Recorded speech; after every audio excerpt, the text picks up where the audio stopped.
aujourd'hui, il y a l'ancienne récolte de maïs qui est encore là et la nouvelle récolte va apparaître dans 2 mois. Moi, j'ai mon silo de stockage de 20 000 tonnes qui en rotation fait jusqu'à 90 000 tonnes, qui est également là et vide, faute de financement. Lorsqu'il s'agit d'aller ramasser sur les bras des paysans cette petite production faite à la main, il n'y a pas de banque pour le faire.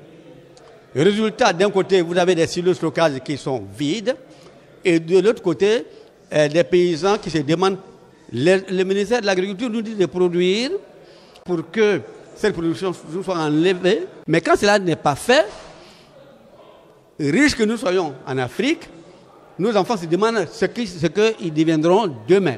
Nous nous approvisionnons pour le moment en Europe, aux États-Unis, en Argentine.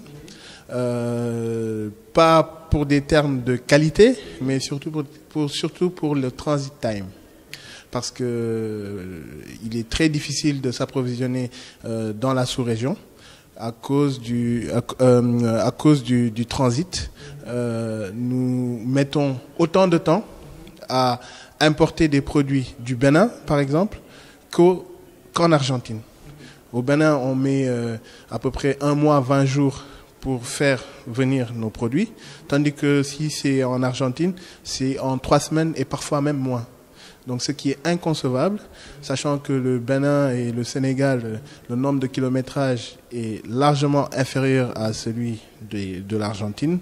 Donc nous avons un problème systématique. Et c'est très dommage pour notre territoire régional de ne pas bénéficier de ces échanges. Je vais vous donner un autre exemple concernant les procédures d'importation où l'importateur est obligé, sous présentation du certificat d'origine de la CEDEAO ou de la zone UEMOA, de payer un tarif dont le pays importateur fixe un barème douanier. C'est un réel problème. Alors, si on ne présente pas ce certificat d'origine, on paye un tarif normal que la douane fixe. Normalement, sous présentation de du certificat d'origine, CEDEAO ou UEMOA, dans les normes, on ne doit pas payer de taxes.